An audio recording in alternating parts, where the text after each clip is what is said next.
जय श्री कृष्णा, राधे राधे। आज हम ज्येष्ठ मास महात्म्य के 19वें अध्याय का श्रवण करेंगे, जिसमें हम निर्जला एकादशी के बारे में और जानकारी प्राप्त करेंगे।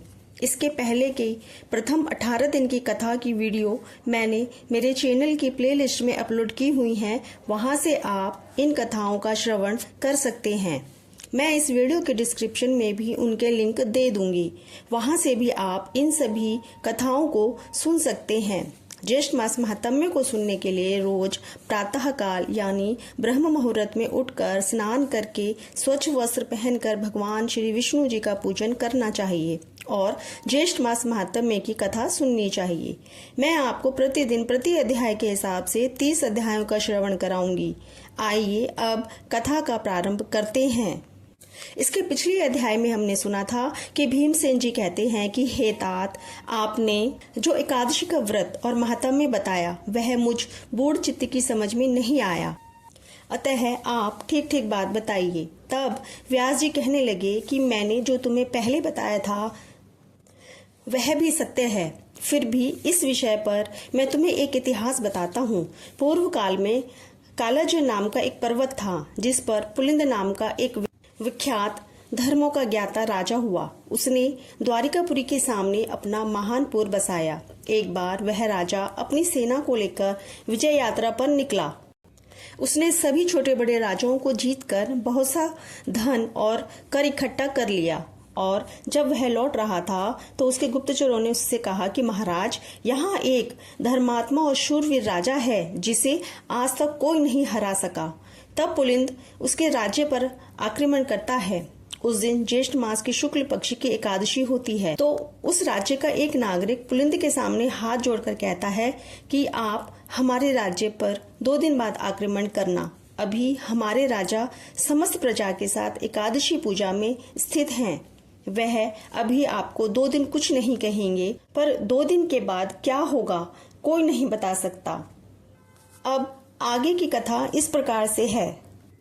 व्यास जी बोले कि हे भीमसेन, उन पुरवासियों के ऐसे वचन सुनकर राजा पुलिंद क्रोध से वशीभूत होकर बड़े गर्व के साथ ऐसे वचन बोला, ए ग्रामवासी, यह एकादशी कौन है और इस दिन किसका व्रत किया जाता है? अरे मूढ़, निष्फल बातें क्यों बनाता है? तू अपने घर कुशलता से चला जा, नहीं तो मेरे यह परम दारुण दूत तुझको मारेंगे। तत्पश्चात वे सब सैनिक नगर में घुस गए और बड़े बड़े महात्मा और साहूकारों के घर के दरवाजे तोड़कर घर के अन्न, धन और कोष धीरे धीरे ले जाने लगे। बड़े बड़े धन वालों के घरों के फाटक तोड़कर अच्छे अच्छे धन को ले गए और समस्त नगर के घर भयानक सैनिकों से भर गए। तब उस दिन पूर्ववासियों को कंदमूल और फल आदि कुछ भी नहीं मिल सका और समस्त पूर्ववासियों का निर्जला एकादशी का व्रत हो गया। सूर्य नारायण अस्त हो गए और नगर के बालकों तक को जल भी नहीं मिला और नगर में बड़ा हाहाकार होने लगा। जब स्वर्ग में भगवान विष्णु को जैसे ही यह पता चलता है कि सभी भूख और प्यास से व्याकुल हो रहे हैं, स्वर्ग में भगवान विष्णु सहसा उठकर खड़े हो गए तथा गरुड़ जी को बुलाकर उनके कान में बहुत सी बातें समझा दी तथा गरुड़ जी की सवारी कर शीघ्र उसी नगर को गए और वहां जाकर विविध प्रकार की सेना की रचना की। उस सेना के सैनिक, जिनमें किसी के 3 नेत्र, 3 मुख, 7 जिह्वा, 4 पैर, महान अद्भुत बड़े बड़े दांत तथा 3 सिर, 2 मुख और 10 मुख, 6 मुख तथा 5 मुख, हाथी के समान मुख, हाथी के समान स्वरूप, सिंह के जैसी आकृति वाले महान भयानक, नरसिंह के समान तेजस्वी, सिंदूर से पुंजित मुख, महिषासुर के समान प्रभायुक्त, उधर्व केश, दिगंबर, नरमुंडधारी, आंतों की माला से युक्त, व्याघ्र चर्मधारी, इससे पहले ऐसी सेना कभी नहीं देखी गई।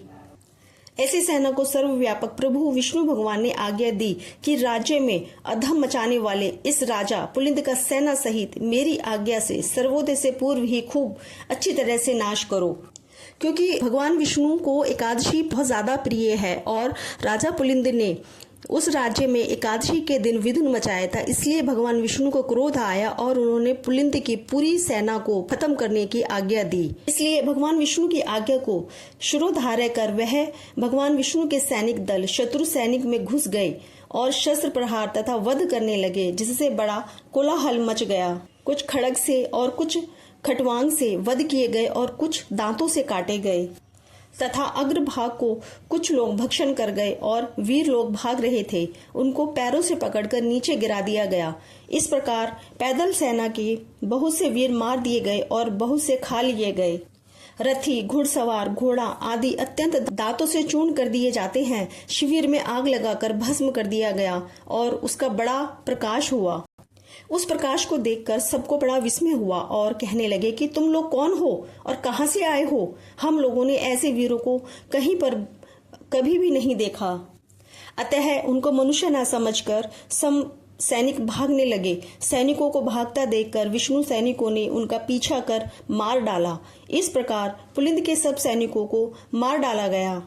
इसके पश्चात विष्णु गणों के साथ युद्ध करने के लिए स्वयं राजा पुलिंद गया और शस्त्र अस्त्र के दारुण प्रहार से आधा प्रहर युद्ध किया। जब उनके साथ युद्ध करने में किसी प्रकार से भी समर्थ न हुआ, तब मन में विचार करने लगा कि अब हम भी यहाँ से भाग जाएं, अन्यथा यहाँ पर सब नष्ट हो जाएगा। ऐसा विचार करके राजा पुलिंद ने मेघास्त्र छोड़ा, जिसके द्वारा वहां घोर अंधकार हो गया और मेघ जल बरसाने लगे तथा बड़े प्रचंड वेग से पवन चलने लगी। इससे विष्णुगण सब मुग्ध हो गए और जो जहां पर थे वहीं सब काम छोड़कर बैठ गए। ऐसा समय देखकर राजा पुलिंद घोड़ों पर सवार होकर सहसा वहां से चल दिया। अब जो सैनिक बच रहे थे वह भी राजा के चले जाने पर वहां से चल दिए। भक्त वत्सल विष्णु भगवान अपने भक्तों का कार्य करके अपने लोक में चले गए। प्रातःकाल होने पर नगरवासी अत्यंत आश्चर्य करने लगे और वहां पर शत्रु की सेना ना देखकर अंत में पारना के समय उन्होंने निश्चय किया कि यह सब कुछ स्वप्न भाव था तथा भगवत प्रिय स्नानादि कर्म किए। इस प्रकार से ज्येष्ठ मास महात्म्य में कि निर्जला एकादशी व्रत वर्णन का 19वां अध्याय संपूर्ण होता है।